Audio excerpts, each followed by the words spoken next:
welcome back to the Beach Gen Gamecast. And so today we're looking at kind of this sort of a special episode. We're looking at a recently released shmup, something that owes a lot, honestly, more to like PlayStation 1 era games, but to one notable Dreamcast and GameCube game, Ikaruga. So today we're looking at the recently released shmup, BIRDCAGE.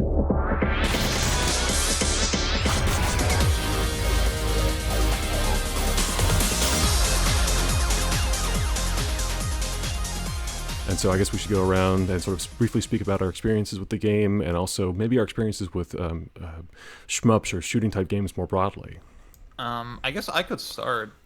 So I wouldn't say I'm very experienced with shmups. It's a genre that I think for its, you could say, like minimalism and focus, I've always been interested in. Obviously, those are like things that I appreciate, just mechanical density and focus. I guess I'm the type of person I latch very strongly onto games with lots of player mechanics, where the player character is able to do a lot of things. You could say I'm one of those combo brains people on Twitter. I'm one of those guys. Yeah. See, I'm trying to shed that a little bit. But yeah, usually shmups, they're very much about like instant movement, precision, very simple mechanics, and then lots of depth from the enemy design and counter design. Yeah. And there just hasn't. I mean, I think in the past I had a phase where I think for a month I was grinding Ikaruga a little bit. I had a similar phase with like Radiant Silvergun where I was like doing the pretentious game critic thing. I was like, yeah, that's I think I didn't. And just yeah. I was gonna say, so didn't someone pitch you on Garega as well? Yeah, see, that's the thing. So Garega was like, that's like, okay, actual awakening. Oh, there are more shmups than those two that IGN like talks about. Right. And I tried it. I gave it a pretty serious shot, but like I couldn't really break through the barrier. I just never. For me, it's very hard to reach the point where I feel like I'm not just or I feel like I'm not just dodging bullets. You know? Yeah. I feel like most shmups that I've played, that's sort of, and like I know I'm being overly simplistic and surface level, but I feel like that's what I'm doing, and I'm just not really having this epiphany of like, wow, okay, I understand the game now. So yeah, with Birdcage, I think the fact that it bills itself as more of an entry level shmup while also having on its front end a lot of like modern touches, quote unquote, that I think are pretty thoughtfully implemented. I find that pretty interesting, and I found it on a surface level like pretty enjoyable. However, I haven't gone super deep with it yet, and you know, based on our discussions, I'm not sure how much I'll get out of it eventually, but Yeah. you know, it does make a promising first impression. Yeah, so I had my shmup awakening like end of 2023 and most of last year. Mainly leaning towards like a lot of the traditional, the cave, bullet hell stuff, and I have a few, not many. I do a few clears under my belt that I am very proud of, and I am still as a certified treasure simp, a Radiant Silvergun enjoyer. Obviously, the inspirations that Birdcage is leaning from make me interested in it, and I'll get into it a little bit later, but mainly as a, well, like to me, the Silvergun isms of Birdcage are the things that are most pronounced about it in terms of what it draws inspiration from, at least mechanically. And I think it is bringing over more right lessons than it is wrong lessons. I'll put it like that. Artfully phrased. All right. Hypo? Yeah, so my introductory to shmups actually was a little bit more towards, I think, my younger adult times when arcades were a lot more prolific than it is now, where they're pretty much dead and it's only usually like around when Dave and Buster's, where I played a lot of shmups, but I wasn't. I was kind of like the one who did a lot of the credit feeding, but I did actually also try to take it seriously. My enjoyment kind of stemmed from kind of the idea of think of them a little bit more like puzzles in the sense that there are a lot of like different types of bullet patterns and enemy designs that you have to kind of weave around and dodge in kind of like a very meticulous way that something in my brain just kind of like really clicked with it than I did with many other arcade games that I played. And you played stuff like the 19XX and some of the Konami games like Gradius, and I think there was even a few like R-Type.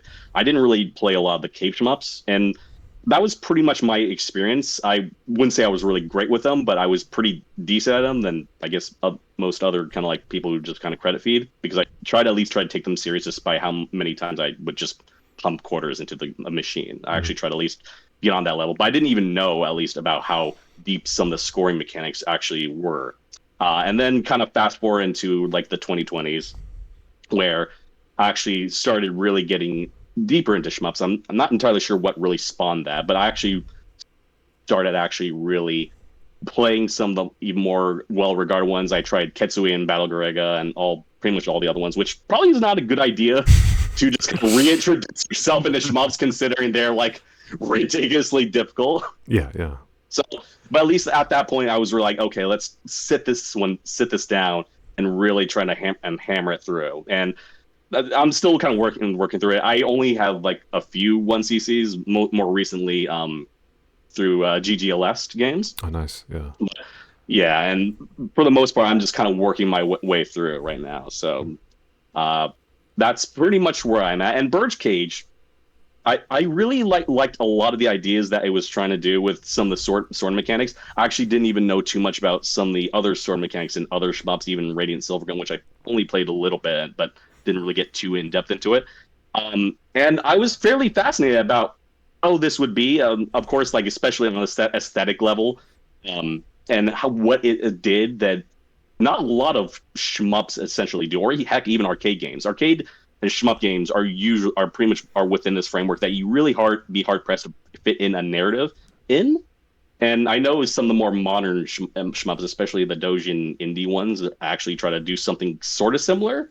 I think what was it? What the Devil? There was one shmup in particular. Yeah, there was a Devil Blade reboot. There was something. Yeah, and there was one that, like, if I may like flash it on the screen while I edit this, but there have been some other ones where it's like they are much more like sensory experiences than they are about like how high can you get the numbers. So yeah, I think there is definitely more of a shift towards like narrative. And that's kind of what also fascinated me a little bit about BIRDCAGE, not just because whether or not it was like aesthetically pleasing or what is just essentially Ready Against Silvergun homage, but also just the idea of being able to have like a narrative within a shmup framework that not many other games did, or they done different. Like Metal Black is the one that came to mind as I was playing that recently, so some of that stuff was fresh in my mind of that kind of like progression as you're like in this kind of like foreign, like desolate, I think it's like an Earth or like a planet like Earth, where it's all desolate and you're just kind of like going through all these stages and really kind of progressing into something that's just kind of like foreign and just I wouldn't say eldritch, but just like very surreal and dreamlike. Yeah. So, and that's kind of what was curious to me about BIRDCAGE, and how did it kind of do something within the narrative side of things, as well as, of course, just being like how good of a shmup it actually is. Right. So more to come on that. Yeah. So I will also say, I think I'm very much like I've been spending the last like 5 years working on becoming the shmup story guy, and this is finally like I'm finally been vindicated. I think the two big ones are Zero Ranger, which I think for a lot of people is the gateway shmup, and I think BIRDCAGE maybe is the next in that line, which is maybe like a dubious honor, but I think is really important for a genre that's as niche and as kind of uncompromising or like inhospitable as a lot of shmups are. Garega and Ketsui you can like understand on like an intellectual level if you read some of the like supplementary text people have written like since those games have come out. You can understand like why people like pour some time into it, but it's hard to actually make that emotional connection. And I would say that like for me it's always been the balance of like I really love like I love like the systems and the scoring, especially if you go for like a 1cc and you have a game that is it's very thrilling to like kind of salvage a bad run or something like that. but I do need that kind of initial emotional investment. So the games, the shmups that have always been like the most appealing to me have been ones that do have more of a narrative focus. So Zero Ranger, obvious one, Ikaruga, another one, and then I would say it's sort of interesting like that this game like owes so much to Radiant Silvergun, because I think that's one of the big like strides that game seemed to make. Was there was like an awareness in Radiant Silvergun's design of like this is going to be in arcades, but this is also going to be one of the first big like home console shmups. As far as like like if memory serves, but like that game spends a huge amount of time kind of giving you like there's like that 10-minute anime cutscene at the end at the very beginning, and it's like you can credit feed, but you can also like there's the permanent progression you can get. I think for your weapons, so it's like I think that's one of the things that shmups have been kind of I don't know, deliberating on for like a long time. Like how do you strike that balance? Because it's like there are like also like downsides to it too. As we might talk about this a little bit with like some of the stage design. Like there are places in the stage where like nothing's happening because it like even in arcade mode, because it kind of assumes that like a narrative scene is happening or something like that. And so it's like I think for this is like not like a huge concern for a lot of arcade fans, but there's a feeling of like a few seconds here, a few seconds there, kind of adds up as you're really grinding out a game and really learning its like all its intricacies. But I guess like I would say for like Birdcage specifically, I was really interested in it just because of its like aesthetic, and also it had a couple of Steam Next Fest demos, and there was one last year and it was all right. And then there was a Steam Next Fest demo I think earlier this year that was really good. It was like I think stage 1 and stage 3, and I was like stage 1 seems all right. But stage 3 was kind of amazing, just like a really great flow and rhythm to like, the word I always think of like with shmups is like choreography, almost like they're like we talk about them as narrative, but they're almost like concept albums or something. And I thought stage 3 like really kind of nailed that for me. So I was really curious to see like what is the full game going to be like, and how is it going to build on all the influences we've talked about so far. So yeah, I guess like how does it work as a as a single player narrative or as a campaign? Because you can do the 1cc where you sort of grind out and learn the game, and there's also like there is kind of a story. So I guess like initial thoughts on that, like how did it propel you forward? I was a little bit. I'll talk about the narrative portion of that first, which of course there was a lot of it's very clear that a lot of it was very heavily inspired by Metal Gear, but also a little bit of have some, of course, elements from Radiant Silvergun. Mm-hmm. But I was, quite frankly, a little bit. I guess I was a bit underwhelmed with the whole narrative. Not that the narrative itself was necessarily bad, but I guess it's sort of like the progression of the narrative, how that we were able to get from stage 1 to stage 2 and all like the little cutscenes in between, which was a little bit hard for me because as I was kind of playing through it, I had would have to, of course, like get the codec call, and I have to realize which button actually even put that in order to actually even get the codec call, because initially I was playing on the fight stick, which was not probably the most ideal way of playing that. So I was like, which button is the codec call? And then I would suddenly just miss that. But I was a little bit kind of sad to see a little bit that the story was for the most part that you had the cutscene of unfortunately I'm not recalling the character's name, but the main character kind of going along being like apparently a traitor to the colony to the mother who was a big boss archetype, and for the most part the cutscenes are kind of the same up to like stage 4, which is the climax of it, where you have to deal with like your sisters, and sort of like the same kind of way Metal Gear Solid did, where you have to fight all the other like units for in each game, or sorry, in each stage of Metal Gear. And in the same way with in Birdcage, most of the cutscenes kind of tell you a little bit about the backstory, especially like the first 5 minutes of the game, kind of telling you about like how mother and her children are essentially have like this big egg that's going to essentially wipe out all of humanity, and you awaken up in order to and you wake up, you hear like a voice in your head to kind of tell you to destroy the egg. And most of the cutscenes are essentially the colony essentially berating you for betraying them, even though you have no idea why, as well as the other character who works for the Earth Federation, kind of trying to get you into joining them, and then she's hesitant. But then like the next stage, she's a little bit more receptive to it without really any other interaction. So that's kind of was my initial contention with the narrative structure of this game, was that there's a lot of missing things going on in between. And I know that's Yeah. not easy within shmups to do, but it still doesn't make it any less jarring when we suddenly have like this sort of emotional jump from one scene to the next, and that becomes very blatant, especially once we get to like stage 4, where all of that sort of emotions that you're supposed to get from stages 1 through 3 are supposed to go to like was the climax of 4, where you're finally in confronting like the whole big boss mother of stage 4, the whole leader, and then afterwards 5 through 6 essentially being the lead up to the A, which the last stage, a whole different discussion. But essentially, there's just a lot of just missing discussions in between that didn't really kind of capture me in the narrative focus of that, as well as even the stage design. But more on that later. Yeah. I know Ryan and Ziadi were both like, I think it was one of those, there was a moment of pause, then everyone talked at once. So Yeah, exactly. Ziad, if you have Oh, anything you to say. No, you go. I was gonna say for me, a lot of it is just say the execution of it is a little off for me. So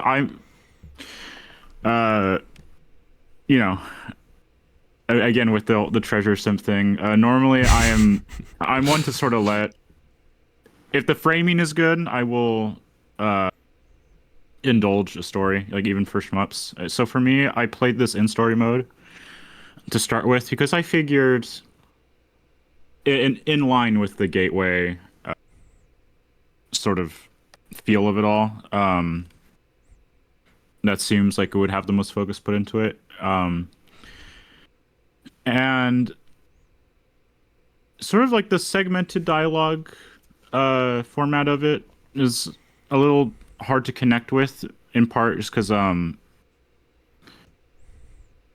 you indulge in a codec call and sort of the music fades out, and it's just an opportunity to read the text in a very dry format, which to its credit, the fact that it is separate and it can be skipped, I probably prefer the overall more to Silvergun story mode, which uses voice acting to be more in the moment, and you can skip it. You can skip those sections in Silvergun. Yeah. It was very key, but it is sort of there's still downtime in that a little bit, just because it still has like these pauses, like mid stage, or some boss introductions can push it very far. It's Route B in Silvergun. There's like a boss that I won't necessarily spoil. One of the attacks he uses, because it's it's a big shock when it happens. But, that's like a good 10-second intro for the ship to come in and stuff like that. So you sort of take it or leave it with Birdcage in that sense. The one thing though is sort of general quirk I have with this game is it opts for its stage retry on game over. It's not just a continue in place. And in story mode, that includes having to go through or skip all of the dialogue again. So for newer players, I almost want to say it's like you do like a stage in story mode, and then if you want to actually continue, you would I would say try and go through it in arcade mode. And obviously that's a bit a hard sell, because at least in story, you beat a stage, you quit the game, you go back into story mode, and it has stage select, so you can sort of take it at your own pace. But also, if you happen to be struggling for either actual game reasons or something I'll get into later, I think it risks becoming a little overbearing. Yeah. Yeah, I think the unique thought I have to offer here is that, okay, I mean, like Ryan said, they do make a pretty explicit attempt at these like longer sequences, and they're either optional or not. But like none of that really grabbed me that strongly, to be honest. And I can't really point to any specific thing. When I look at shmups sort of anecdotally, I look at the aesthetic of a lot of the cave games, and I look at the stuff that was directed by Hiroshi Iuchi, who is the director of Silvergun, Ikaruga, now most recently Night Striker Gear that also came out this year. I think that game is a good case study where you really don't get any narrative. You're kind of just thrown into the situation. You have these very evocative visuals, and then depending on the route that you end on, you get this text scroll at the end of the game that's actually way too fast to read. It's just this insane dump of like stream of consciousness. Oh, so this is what the enemy was doing. Blah, blah, blah. It feels like every Iuchi game is sort of like this. And like something like, I mean, the legendary Ikaruga thing where you start the game and it's like, when I die, I never die without regrets. But even though the ideal is high, blah blah blah. It's like, I think it's those types of things that come kind of out of nowhere and really grab your attention. That it's to me I think there's a very specific reason why that works in the context of a shmup. I think. I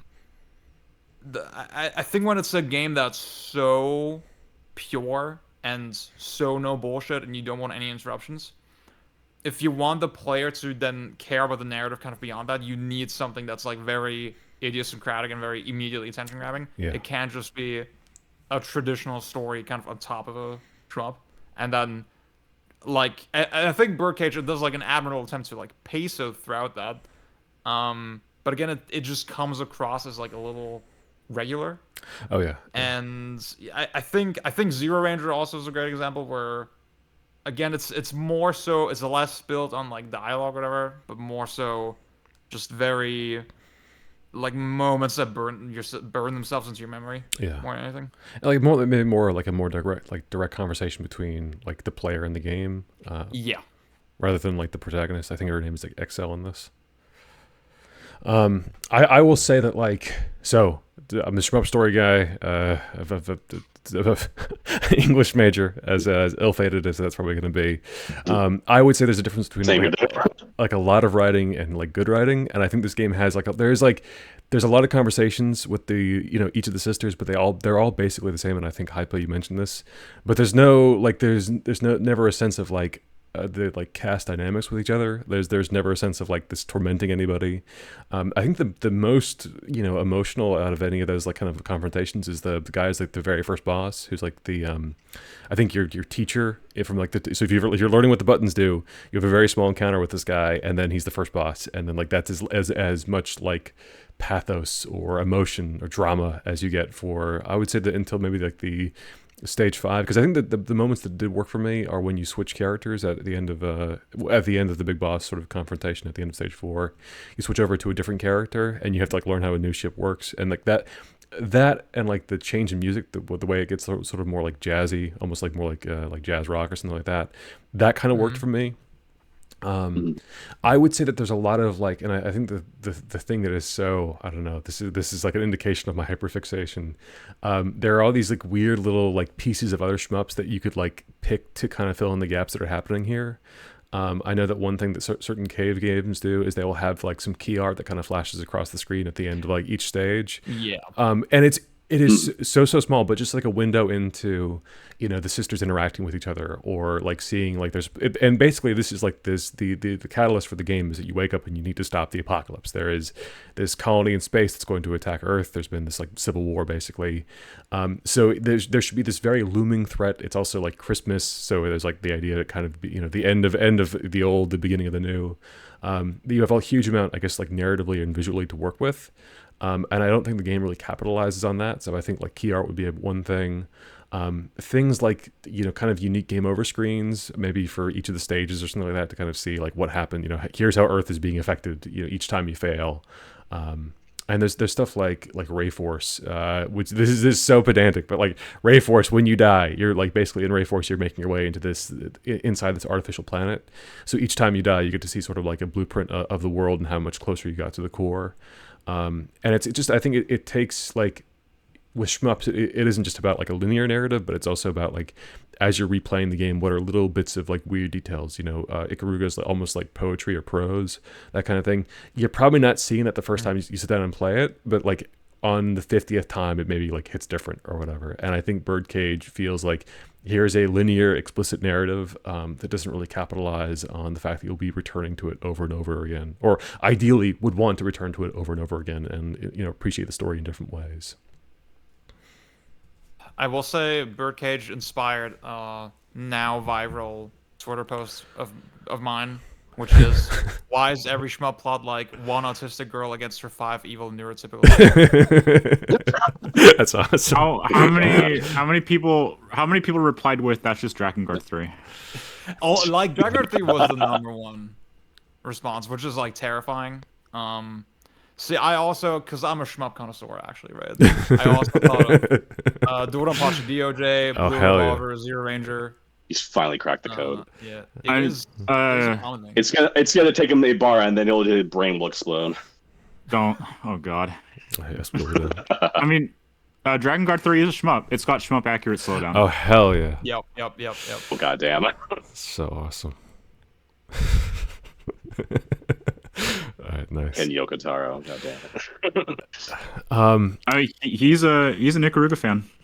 This is established. Oh wow, Is it? Oh. That explains so much. I know, Ryan, you have been like there's been a tantalizing glimpse you've been teasing at like some deeper discussion. It was about like the visuals of Stage 5 or like some limitations of like the sword. You've been talking around something.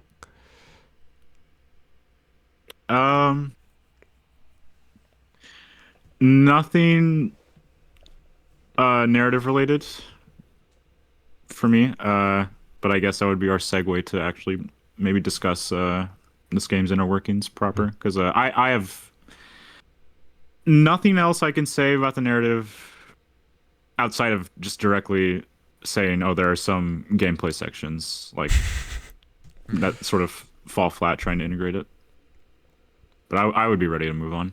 Yeah, I guess one thing, and this is like sort of semi-related and kind of spoilery, but like the final boss, I know that you were like kind of struggling on that, and like basically, I mean, for people who are going to be audio only, the final boss is kind of a departure from the rest of the game. You've been working your way into like this world egg, this apocalyptic weapon that you're not really sure what it's going to do, and then you end up the 2 player characters kind of fused, their ships fused together, so you have like this thing that both like has a big sword, and also like when you graze bullets, you sort of launch a counterattack, and you fight basically an amalgam of all the previous bosses back to back to back. Really kind of crazy visuals, and I think like Ryan was saying, like FF8 style text boxes explaining what's going to happen, and you have like your little questionnaire, which is very much like we're trying to force the indomitable will of the human spirit. I thought you guys had kind of like opinions on that or thoughts on that. I guess I'll talk about it now. I will be real. I'm not exactly sure why my successful attempt at the final phase worked, because so for reference, the final boss is sort of a victory lap. It basically is looping all of the main patterns of the bosses, all the bosses basically. So that's sort of the first half, and the second half, the pause, the nice pause in music, the sort of the background changes from like the gloomy greens, and it's like the sunrise, right? That type of thing. As this questionnaire comes up, sort of very funny moral questions, like about the hubris of humans and that sort of shit.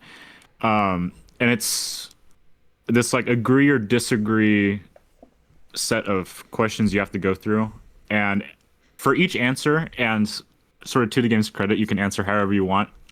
Everything will damage the boss the same way, I believe. And after that, you have a final phase with it's like a minute. You have a minute to kill the boss, I think, my successful run, it still had health. So I'm not sure if it's just an actual kill challenge or if it's sort of nabbing from Silvergun and Ikaruga, which have these final patterns that are very strictly you just got to wait it out. You got to survive this dedicated onslaught. Like in Iuchi's games, you straight up. I mean, Ikaruga just tells you cannot fire your weapons, and Silvergun you can't either, but that's not really stated necessarily. There are very weird things about it.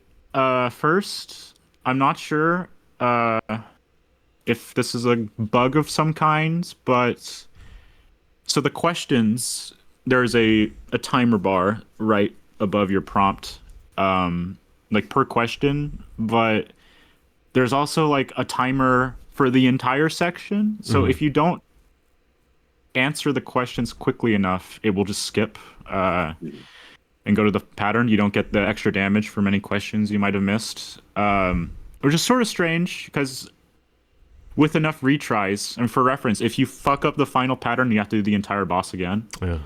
And so eventually you will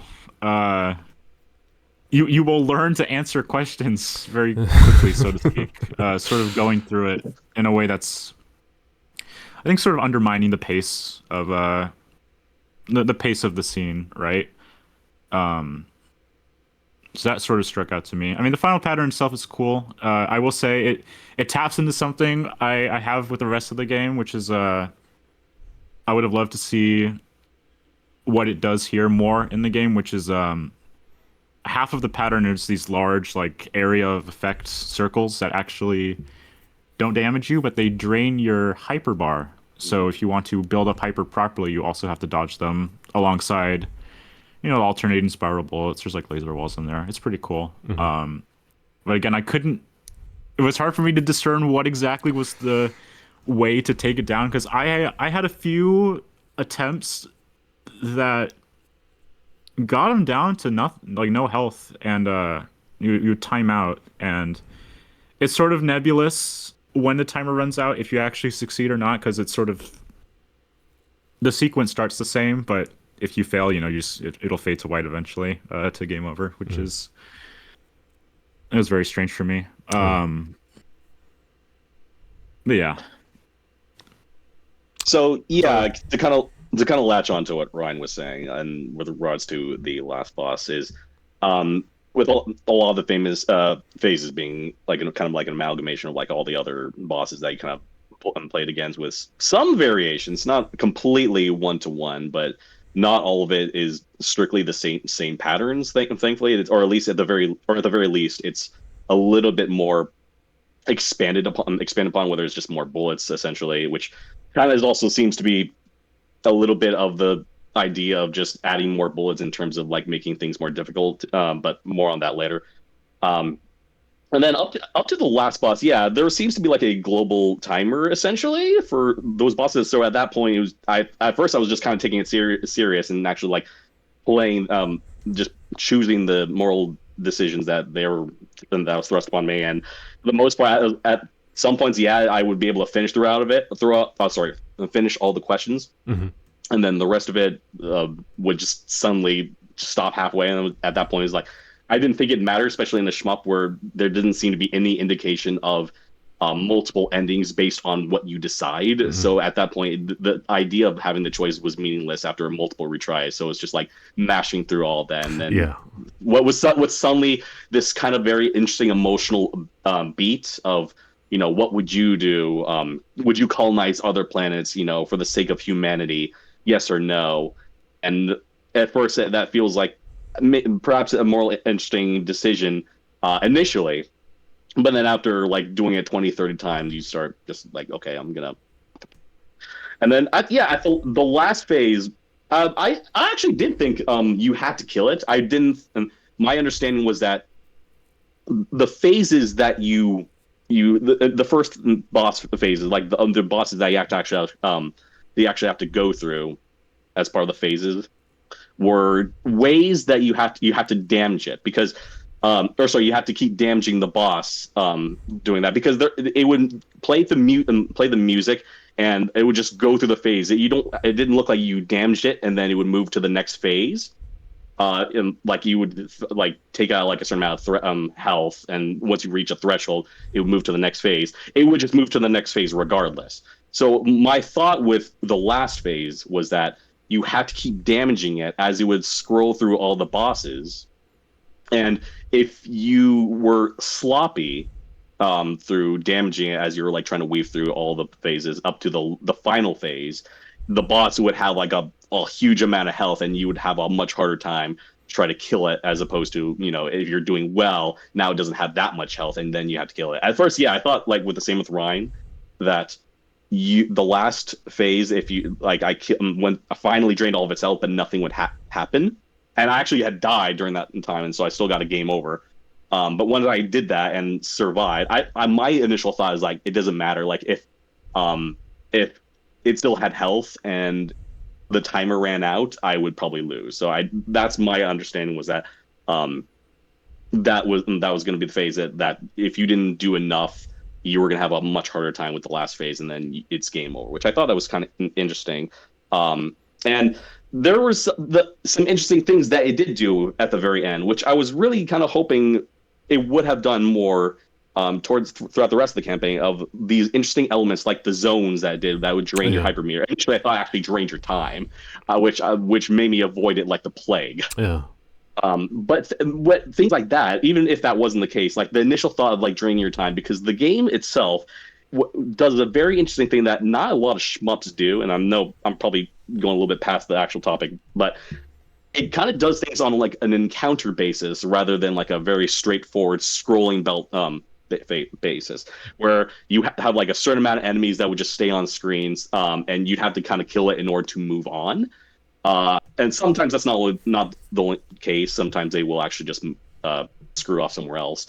But for the most part, that sort of element was interesting because you had an actual time limit in order to deal with all these encounters and things that could potentially like drain your time, because you actually, despite the time limit, even on hard mode, you had a lot of time just to deal with a lot of the encounters. But things like being able to like drain your time, which I initially thought was the last phase, but kind of disappointed to know it was just your hypermeter, things that could really press the character into a way where you have to actually be proactive and aggressive in your gameplay and routing, as opposed to being a little bit more conservative. That was what would have interested me more to see. And in some ways, you do see elements in that in stage 3, but unfortunately, there isn't really a heck of a lot of that.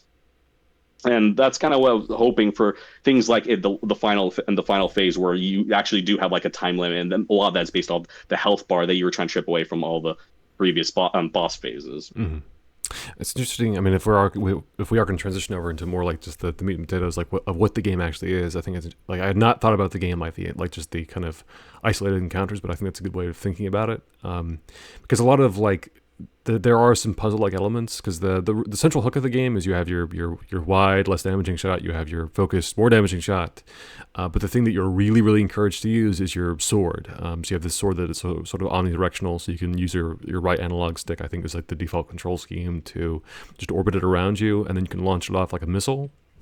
And so a lot of the game kind of becomes, and a lot of succeeding in those smaller encounters is like, how do you use the sword the most efficiently? And a lot of times the way the enemies are lined up is like, if you cut through them if you position yourself on one corner of the screen, then launch it like diagonally through them, you can destroy all the enemies in one burst. Or like you can get more damage at it and really maximize it when you're fighting a boss. Maybe you like line up with them and you shoot it horizontally through them, so it basically cuts through their body and does as much damage as possible.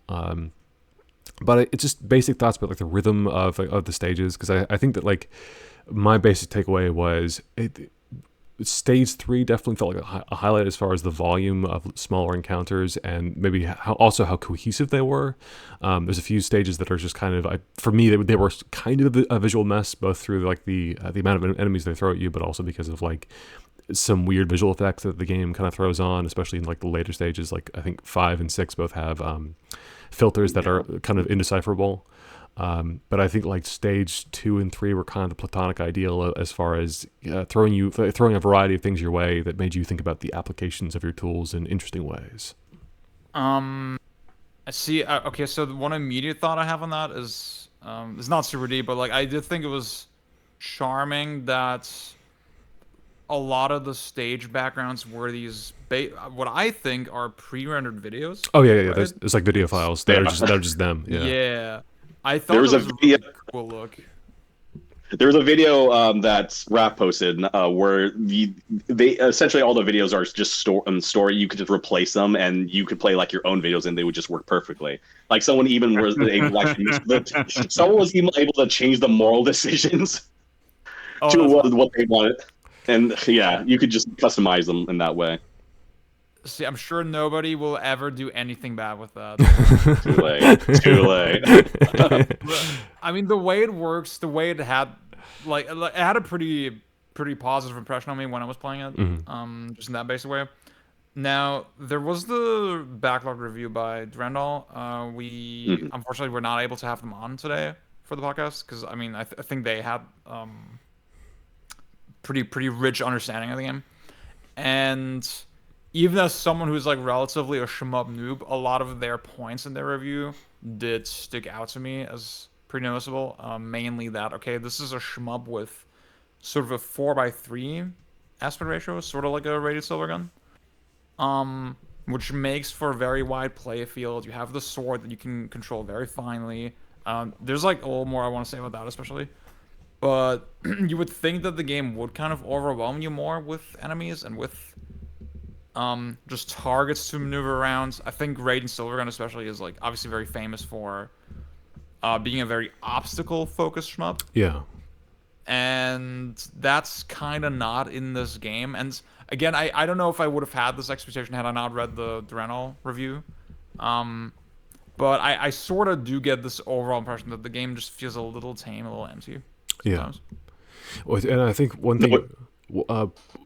thing I was thinking of with like as far as distinguishing the sisters is like having one that like kind of runs away, and so like there's like and I'm thinking basically how could you rip off Radiant Silvergun bosses and then slot them into basically make them characters, but have one that kind of runs away. Like I think there's a boss in Radiant Silvergun where you're basically chasing like these two vehicles, or you could have one enemies from behind you. I think there's like, but now that I'm thinking about it, now that you brought up Durandal's point, the idea of like a wider range of threats from like a wider range of places, and this is basically a game where the threats are exclusively coming from the top of the screen down to the bottom of the screen. Yeah.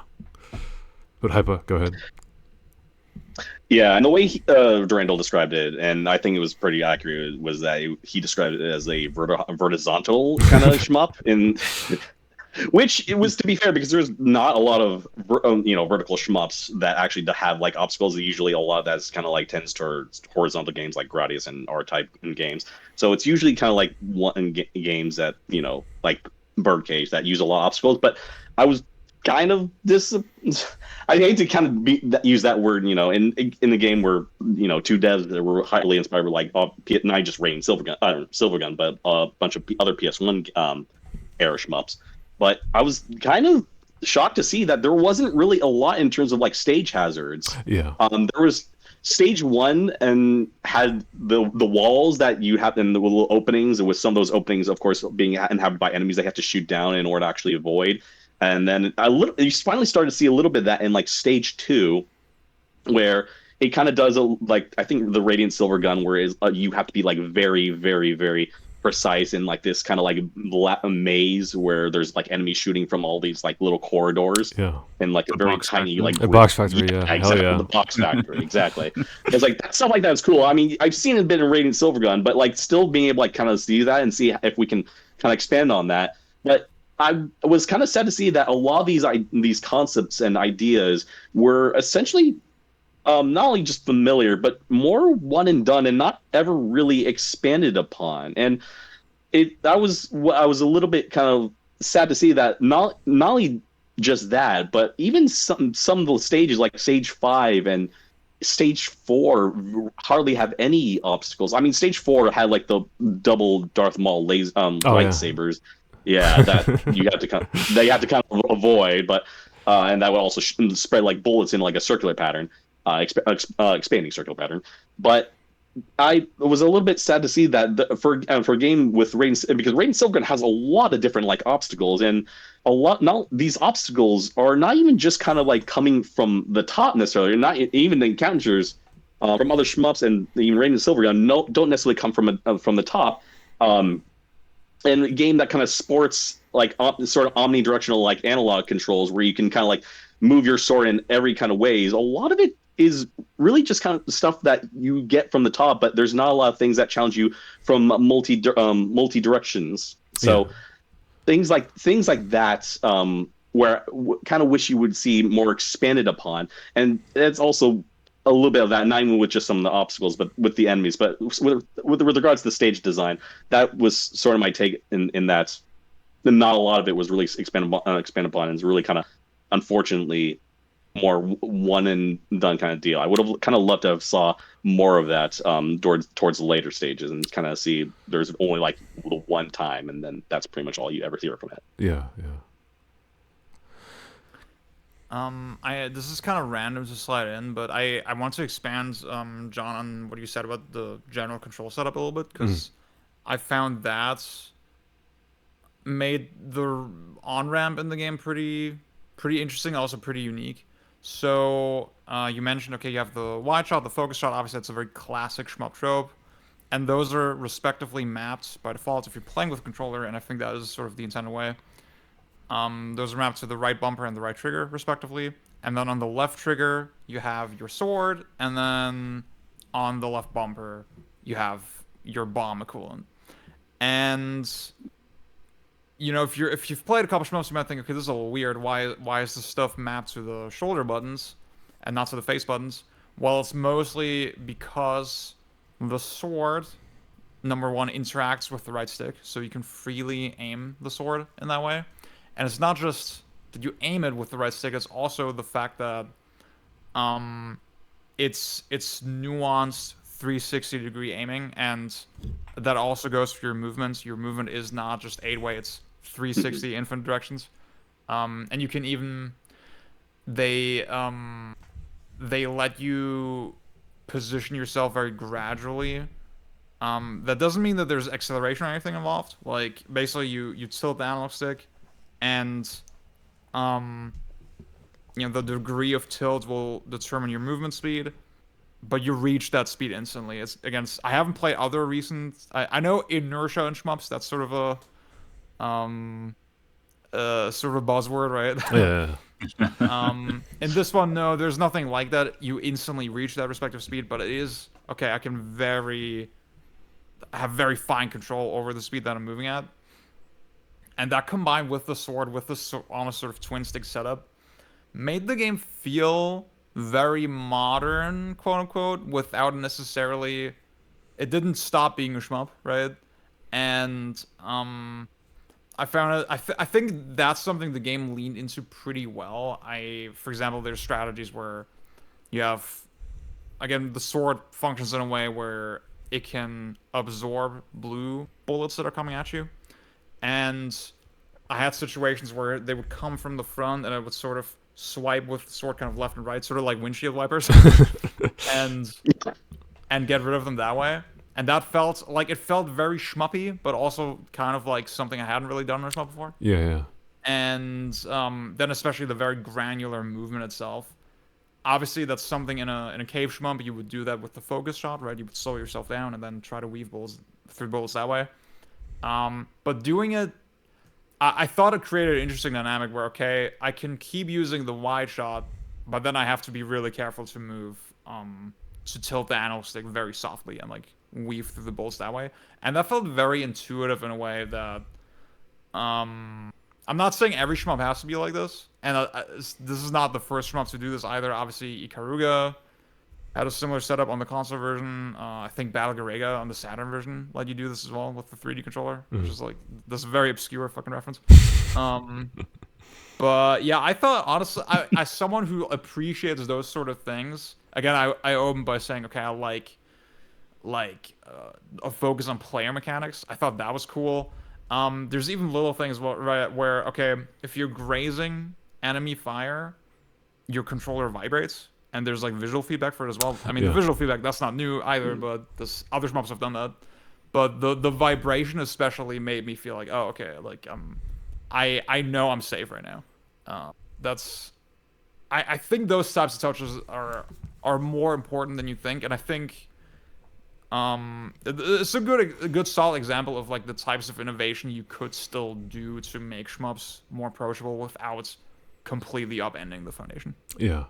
And I was thinking, like, as far as like, I want to give some, good specific, positive feedback. I think there's a fish boss you find a couple of times that basically it's this thing that sort of snakes around the screen and shoots bullets at you.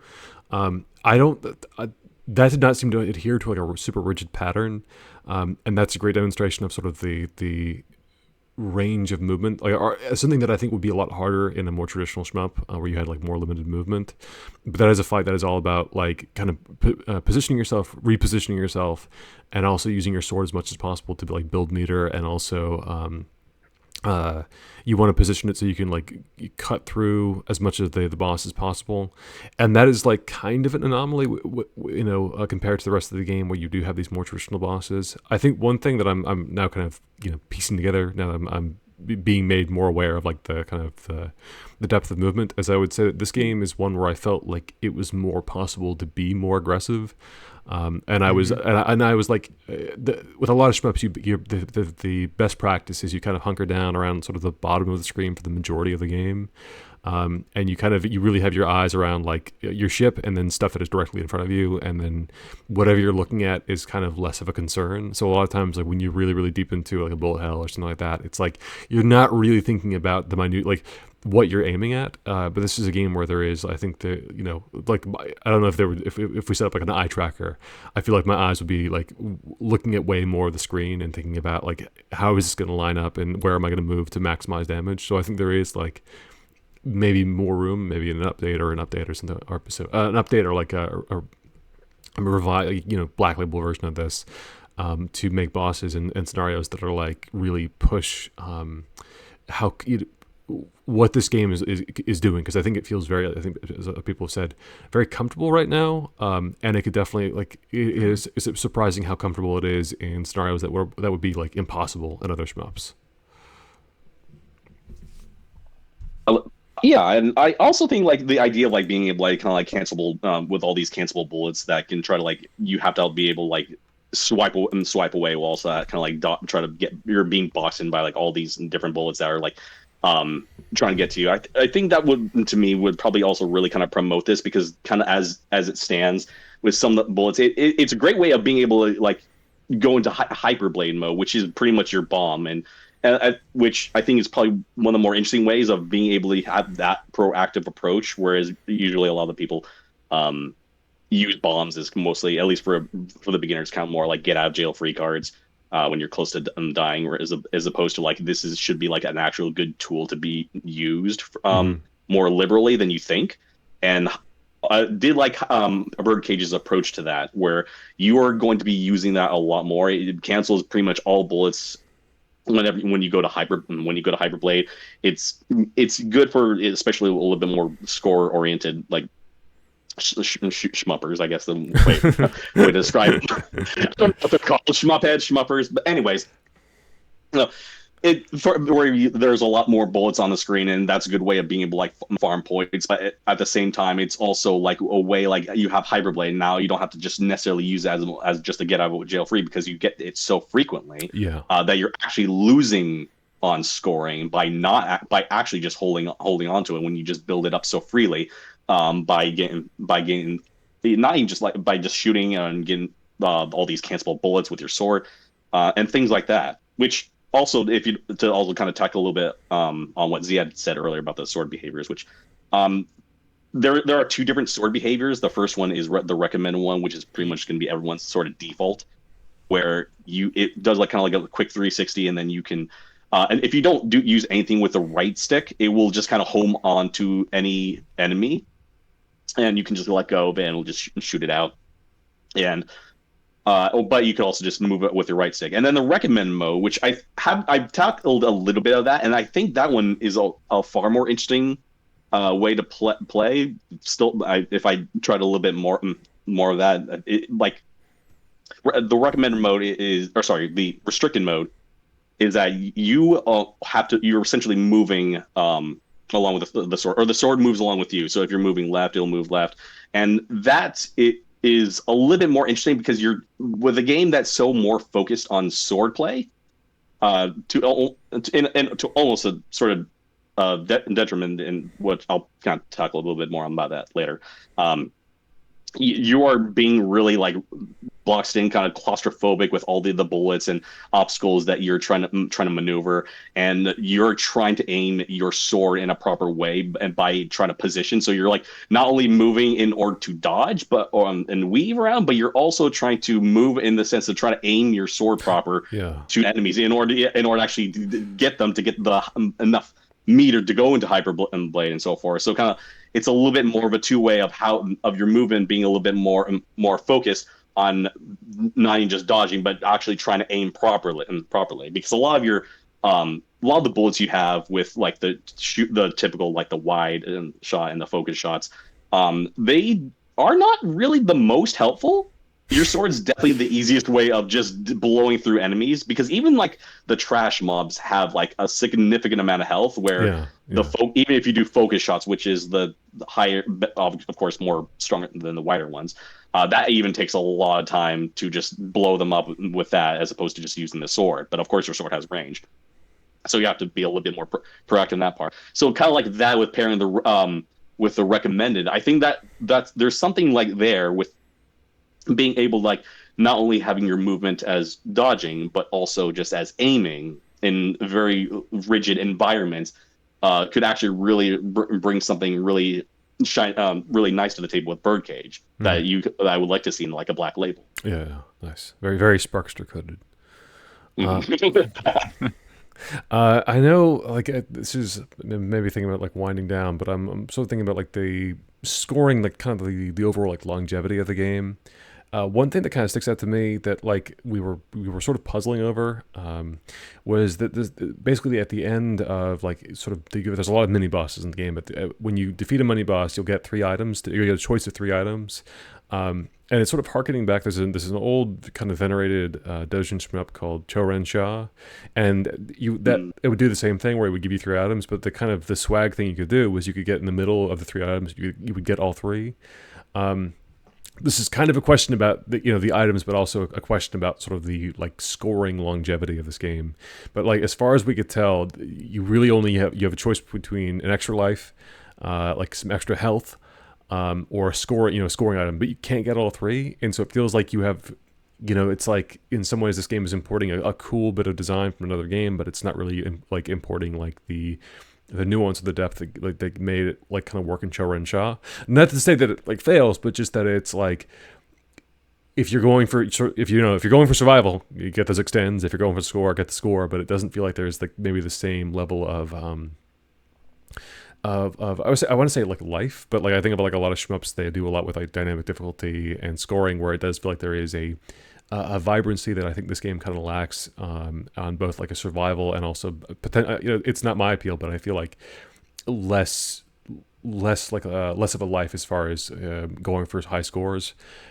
I was sort of I'm putting this out there because it is not as much of an interest. I feel like it works. It works as intended, but I feel like there's maybe more room to, again, with a hypothetical black label, there's more room to build on like a score on the scoring systems and some of the ways that like some of these other systems in the game. But I was wondering if you guys had any thoughts about that, because it's, for I think Ryan maybe is our designated shmup head on this one, but just feelings about score and depth and the long-term life of this game. So for reference, one of my shmup clears, my first one was a Guwange, which has hell yeah the same pitfall, Gwang. the same pitfall as this game, which is your chain carries between stages, which can be exhilarating in a sense, but it's also, I think it really ties into scoring being sort of a you do or you don't. Yeah, because well, it's not like the traditional shmup method of scoring to extend. So even a novice run Just for survival's sake, we'll sort of incorporate a lot of these elements more. I mean, even Goange doesn't have that. It's very lenient. It has like a health bar system, and there's a few opportunities to restock it very easily. So yeah, it's sort of a very it sort of feels separate in a way. And one thing I do like, in general, I had grievances with the final boss, and I had grievances in stage 4 where I was coming up against it a little bit, for something I'll get into later. I think overall the time limit system is healthy overall because Goange has a very famous boss. It's like this cat spider, stage 3, and it has this pattern, like these orb knife shots that you can basically milk for score. I mean, to its credit, it is a pattern that gets really hard the more you do it because there's like an extra attack they throw in there that's really fucking evil. But something like that where trying to think about actually sitting down and playing a shmup for score, and there's a lot of them where you really have to brace for like these really excessive sort of tick point milks that I think are very suspect in most cases. I'm not necessarily a big fan of that. So having a game like Birdcage that makes its timer very transparent, that makes its like max length very transparent, I think that's healthy overall, even though I get the impression in the long run that scoring in this game is it's like sort of do or die. And I have a very strange opinion about it's like I think it's like you hit like a kill threshold in each stage, and that will spawn one of the metal items, and it's like a traditional sort of thing though, like bounce around the screen and shit. The detection on it is very strange though. Maybe the hitboxes are too accurate on this one, which is funny because the whole thing with the Cho-Ren-Sha like 3-way choice in this game is you don't have the like your not your bullet hitbox. The bullet hitbox is very small in this game, and for everyone listening in, it is canonized by the little blue dot in the middle of your ship. That's a silver gun thing that's taken. Obviously, there are cave games that just will show you your hitbox when you like dodge and shit, but I appreciate that this one canonizes it properly. But bullet hitbox is small, the pickup one is not, so you don't get to indulge in that sort of 3-way choice, even though for picking up the score medals is very erratic. They're very random and not necessarily on screen for the longest amount of time, so that was very funny. Yeah, that was a bit of a detour. Oh, that's good. I guess I'll segue though, as we had our sword discussion. Obviously, that is a very silver gun. That is the silver gun thing. It's got the big fucking the wireframe sword that you indulge in, and you can use it for bombs and canceling bullets and shit like that. I guess I'll tie it into the Beach Gen core properly now, which is Thank This you. winter? I think overall Silvergun succeeds in having its system is a little deeper. I mean, part of that is if you play the restricted mode, which couples the sword with your movement. In this game, it moves with you. In Silvergun, it moves against you. So you're sort of wrangling the beast a little bit. Although there's like a 360 swing you can do in Silvergun as well. So it's sort of that mix. But I'd like to praise this game for not falling into a pitfall that other sort of Silvergun inspired games fell into, which is in this game you can cancel blue bullets and that is it. And they exist obviously, but you can't just cancel the pattern, right? Yeah. I've been playing. It's this company Milestone. They're sort of formed out of the ashes of Compile. They were a shmup developer way back then, and they have this. Well, most of their games. So I've been playing their first one, Chaos Field, which is I'm gonna call it what it is. It's a dot eater. it's it's a boss rush where basically it's got the sword. It's got like a 3-hit combo you can do, but it basically just erases everything. There's like the pink bullets that you cannot erase, but they're so like easy to maneuver around, and that's sort of a game where it's essentially half of it is learning the sword timings to just make the patterns really irrelevant. I appreciate that this game does not fall into that trap. What else? I think one thing we forgot to mention is the sword in this game. You know, you can shoot it out and it has a piercing effect, and so there's a very cathartic feeling with a lot of the enemy formations in this game. They sort of use if you played Dodonpachi Daiojo or Ketsui, you might be familiar. It's sort of like these snake-like drone formations that just are full of a bunch of little popcorn enemies. And normally, if you try to just shoot them, it's not like cave games where they just go down instantly. In this one, they are a little bit tanky. But if you use the sword, you can like find the line, right, to pierce through all of them as quickly as possible. That's very cathartic. That does sort of feed into overall. I'd like to point out the subtitle of this game, which is Sword Action Shooting Game, and sword comes first for a reason. It is predominantly your damage dealer, even at range, because if you deploy the sword and you hold the focus fire, the sword will automatically home in on enemies, and with bosses where there's only one enemy, it is very easy to sort of just become complacent and like deploying the sword on cooldown to shoot it out, because it's pierced but it's multi-hit, and it's got the good damage and it builds your hyper, so yeah, just very dominant your dominant offense. Yeah. Though I guess this is one of the things that I would have liked to see more of. The stage 4 boss, which is sort of the culmination of the aggressive playstyle this game allows for that we mentioned earlier. It's got the overlapping bullets, like the spiral waves that you have to sort of weave through, but at the same time it deploys like this like sword beam. It has a sword of its own, and it moves between these two different like phases. It actually will use the sword as a shield against your shots and your sword, so there's like damage mitigation that you have to be aware of, and then it deploys the sword outwards, which is two things. It's like just a hitbox in the middle of the screen that you sort of have to wrangle with in between the bullet waves, but also it will just shoot out this large like sword beam that's just basically a big wall, so you have to make these large like sweeping let's say macro movements around it, and that was pretty cool.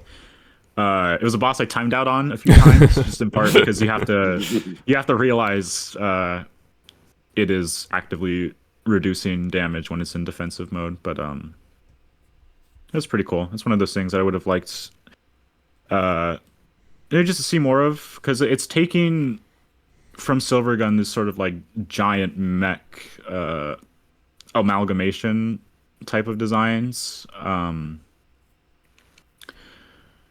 Maybe without sort of the destructible parts and like these sort of overlapping weapons that you can sort of take out on your own, that I would have liked to see a little bit more of.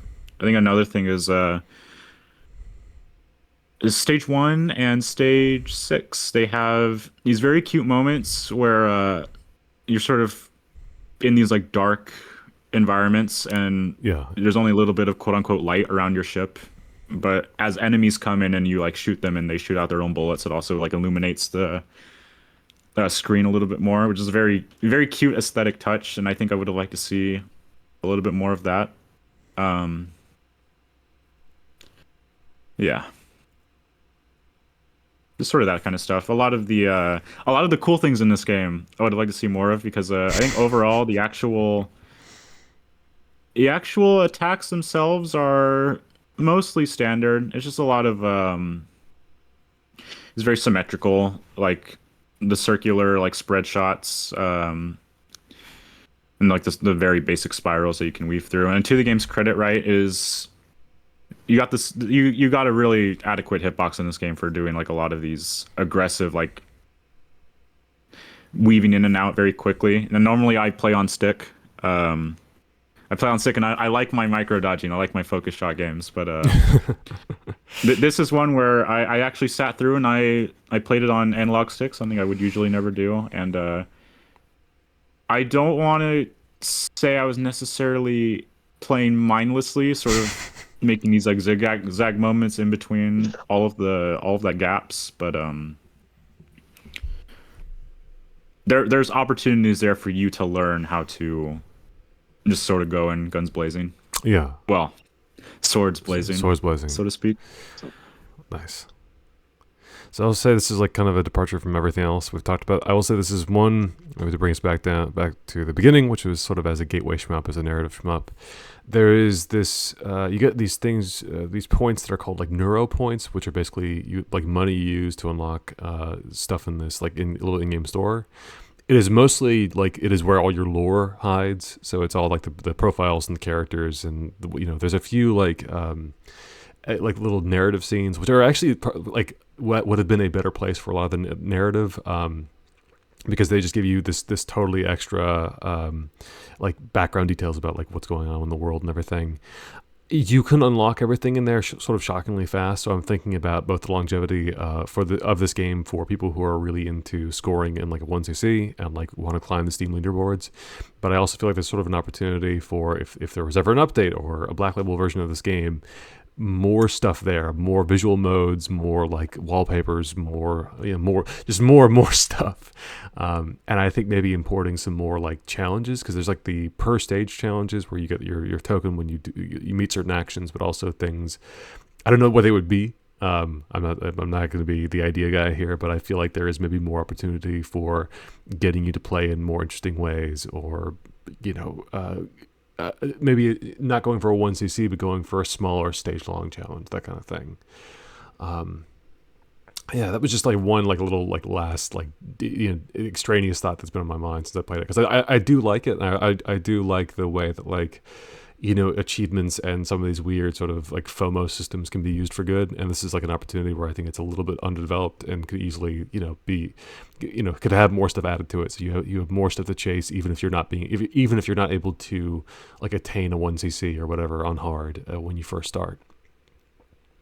But yeah, I feel like we've covered kind of a lot, so I don't know, as any, maybe go back around starting with Ziad, but any sort of final thoughts on Birdcage and the experience of playing what feels like another strong like gateway shmup?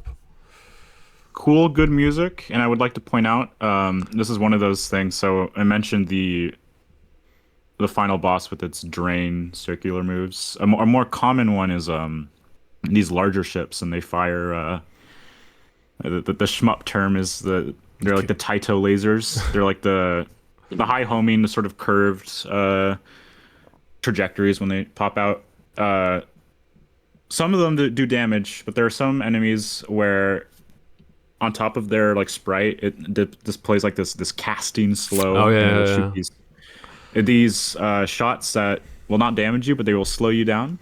And you can get out of that with either time, if you just survive long enough, or if you have your sword, or for the other ship, if you have your like missile cluster on ready, you can just use your special and it will break you out. But when you get slowed, it actually mutes the music, like really muffles it. And I thought that was cute as hell. Yeah, nice. It was very cute. And the quintessential. It's a good pumping soundtrack, especially as John mentioned, when you swap characters in sort of the later half of the game, and they bust out the saxophone. Out the saxophone. That shit rocks. And thank you, Giannis. That made up for that made up a bit for stage 5 for me, which I complained about sort of off the call. The mid boss, which is it's not hard on its own. It's a very sort of standard micro dodging affair. For reference, is where you play as the second ship. There is a second ship, and its gimmick instead of the sword is if you tap special, it shoots like just like a homing cluster of missiles. But also normally its meter buildup is very slow. Not the hyper necessarily, but like the actual cooldown timer on your special. But you can also graze bullets, and that will automatically fire clusters as well for you. So it's a very fun play style to actively seek out bullets as much as you can to sneak in these damage opportunities. And with this boss, it is a very indulgent. You're micro dodging the entire time, but also quote unquote returning fire on top of that. Now, unfortunately, the visual is set to you're like underwater, which is accompanied by both. There's like a color filter change, which is fine, but there's a very awkward like slight distortion effect over everything, which affects the bullets as well. So awesome. Again, the hitbox is small. But also in this game, there's like it's like a light off the ship that has like a glowing aura, basically. So it's very easy to identify, and so you can wrangle your way around it. But I thought that was very awkward. But it is also unfortunate that narratively feels like a bit of a detour to switch over to this guy. Like he's just making his way over to Excel, the main character, so they can join forces. And it's a shame that the boss fight is a very it's more underwhelming. Yeah, I think it's like a mid boss. Yeah, it is a mid boss. One of the mid bosses. It's two of the mid bosses. It's just two of them. Very nondescript. That was a little unfortunate, but overall, I would give points to the Type B ship just for being there. It's sort of like honestly more traditional. It is slower, but a more traditional like shmuppy shmup sort of thing. You're shooting all the missiles. You don't have to worry about the second analog stick. You know, it's very cool. Nice. All right, Hyper, is there final thoughts? Yeah. So in ways, I do think this is particularly more geared towards beginner shmup heads who are just kind of more breaking into the genre. There's a lot of very interesting options, especially as already touched upon, the ability to not only choose which stage you go to, but also like where in the stage you also want to progress. So do you want to be in the beginning or mid boss, or do you want to actually just grind out the very last boss, which I think is very helpful for games where traditionally for shmups. You often give you the option to be able to like train. I'm not sure if the M2 Trigger shmups have those training options. Do they? Oh, which ones? Oh, like any like the M2 Trigger games that been re-releasing to consoles. Yeah. Yeah, like well, even then, like traditionally, you would have to just kind of essentially do like 1cc. Like the whole stage up to the point where you essentially like struggle with in order to actually struggle in order to actually practice and train. Where thankfully like BIRDCAGE, they give you those options to be able to keep training a particular boss or stage until you get it right, until you finally get to start putting everything to practice. So things like that is very much appreciated options for a lot of very new players.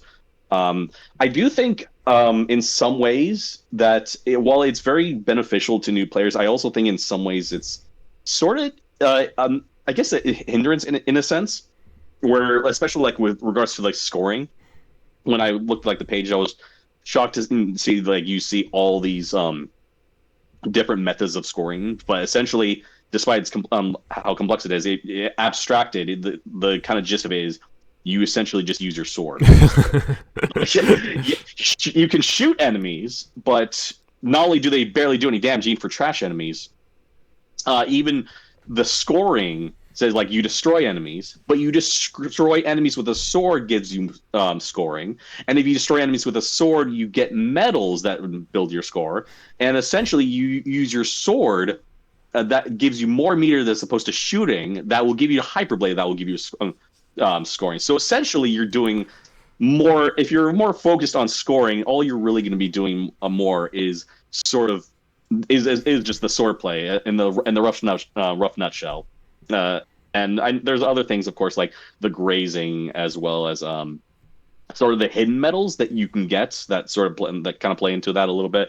But ultimately, a lot of that is kind of with the sword play, and that's a bit unusual, of course, for for new players to be able to play a more proactive way in that, which I get in some ways is untraditional to most other shmups, but also in maybe in like a double-edged sword that it also helps you so that way you're not just kind of like leaning towards the bottom, because now you actually have to go to where the enemies are, because usually it seems a lot of the trappings for new players is that they tend to be towards the bottom because that's usually like the safe zone. Yeah. But whereas like you do more damage if you go towards the top in most shmups.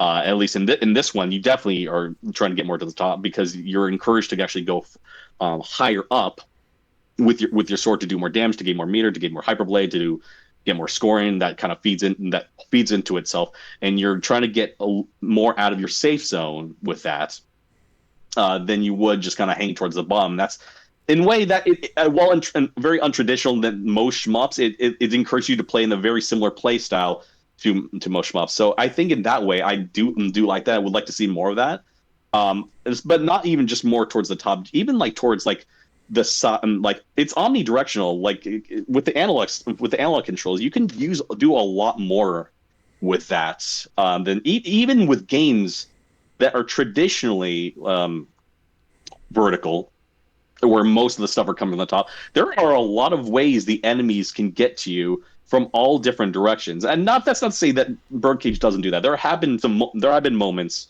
where Birdcage tried to get you from other directions. It doesn't happen as often, which are why I would think for a Black Label would be highly beneficial to mix and match all these different kinds of options, because a lot of it has some very good ideas of kind of bringing the player a little bit more up to speed in the sort of style that most people do. Of course, in regards to not even just looking at your ship, but just looking at like farther ahead of the screen, as opposed to like using your hyperblade more liberally, as opposed to just using that as a way of like getting out of jail free card, as I mentioned. All these kind of ways that a lot of more intermediate to advanced players who play shmups have already kind of taken into consideration, and I think like that. A Black Label would not only just really probably get more for people who are already kind of an expert at this game, but it would kind of bring newer players to a whole new level. Because also, this game has a lot of good ideas. I know a lot of it seems to be regular standard because a lot of it's very heavily inspired, and they make no qualms about like that all these games, Radiant Silvergun and the like, that they all list from like the PS1 era, that they wear this on their on their sleeve with that, and they do borrow a lot of the patterns, but they do also have a lot of very good ideas in regards to the encounter, sort of encounter time limit design that could be used in a lot of very interesting ways, as well as especially some of the enemies in Stage 3, where the enemies with the lasers that try to box you in, and the one particular enemy that stood out to my mind, whereas while the bullets were not the most not the most non-traditional, the way it's the caster enemies, where they would swap between the damaging, as well as like if they hit them, they could also cast one that will essentially make you a lot slower. And while shmups are not very new to the concept of like slowing yourself down, things like that are a lot more interesting to me. Like there's of course a lot of the sort of like regular types that are good for new players that they have not seen these patterns before, but for maybe someone who are a little bit more experienced, it doesn't have to even be an intermediate to advanced one. There's all these very interesting new ideas that Birdcage has on the table, and a thing like a DLC or again, Black Label could really make this game shine a lot more. And there's a lot of potential with this game, I see, and I think they have something really really good here. They just need to really focus down, because there's not a heck of a lot of enemy types. Even like shmups, they already like give you a whole bunch of waves of different enemy types. Like even on as early as like Stage 1 and 2. Mm-hmm. And a lot of it they kind of make up for it by being a little bit more bullet hell-esque for them. Like even some like the one enemy can just do already a lot just by itself. Mm-hmm. And a lot of that was already starting to get interesting to Stage 3, and then Stage 4, they only introduced like one maybe enemy type, and they already started mixing and matching other enemy types that I felt like should have been done much earlier, like the snake types. the snake types, not the big mini bosses, but just the regular type where if you just hit them on the head, they essentially disappear. But they're like roaming all over the place and trying to shoot you down. Where they're introduced as in stage 2, but they are not really used a lot more. And they're not really used a lot more with like all these other enemy types. Like I think stage 4, all they really do with it is they add in another snake. I was thinking like in my head with all the other enemy types that there's like the ones that just like essentially do a bullet rotating pattern like really quickly, and they don't they could use those enemy types with like the snake where like they're worming around, they're trying to shoot you down, you're trying to like essentially try either chase down the snake while all these bullets are being like laid out all over the screen, or you can just shoot those down and of course try to get to the snake while that's like warming around throughout the whole screen. But they don't have anything like that, so I think it would be beneficial like to see some sort of remix mode or range mode of a sort. And that, I think in a way, like if they support that more, I think Birdcage has a lot of potential to do something really good with them. To do something really good. As it stands now, I still think it's a fairly solid game. Mostly on the normal, hard difficulty, which I know we haven't really touched too much in the difficulty. So kind of the rough nutshell to be fair, I haven't really touched easy. I only played normal, but hard mode. They didn't really do a lot with hard mode, in that the only thing that's really different is the bullets are much faster and they have a little bit more overlapping bullets. Yeah. But there's no other. The enemy compositions are still the same, and some of the enemies don't even have any additional bullet patterns. They're the same exact enemies. They just might be a little bit faster. Some of the bosses have some tweaks to it, but nothing too outstanding. I know the last boss kind of really suffers a little bit about that with some of their exploding bullet patterns that just happens.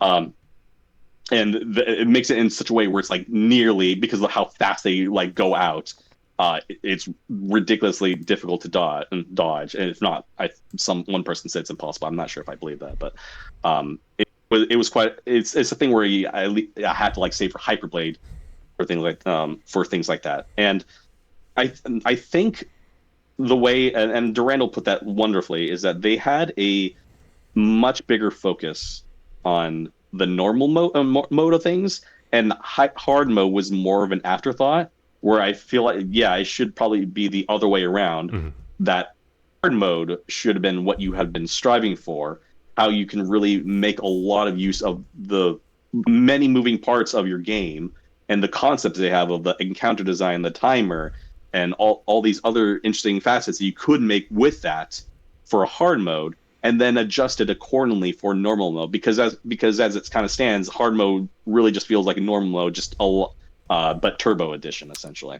Yeah. All right. Very nice.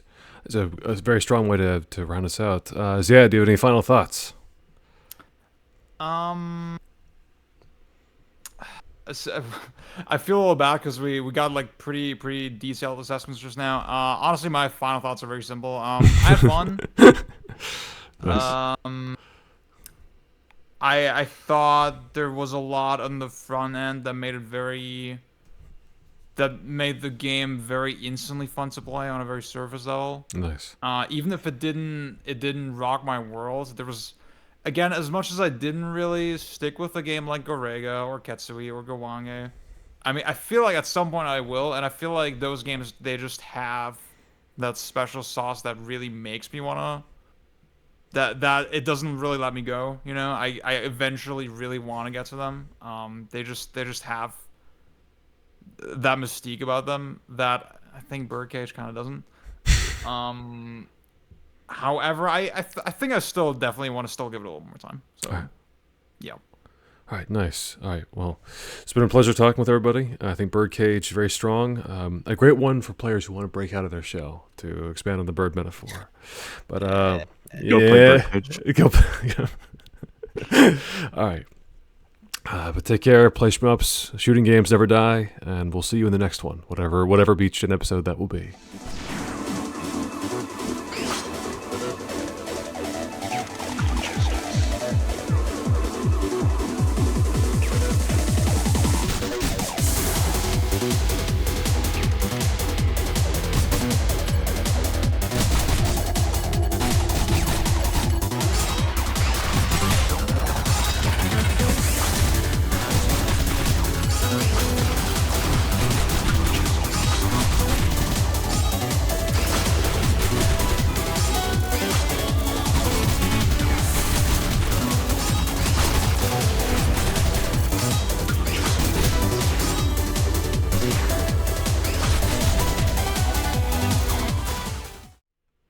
Dreamcast time, baby. Play GGO last 3. I'm making world egg omelet tomorrow. Hell yeah. Hell yeah. Foul. The moral decisions of whether or not to include mushrooms or not on your omelets. Mm-hmm. All right, I'm stopping recording now.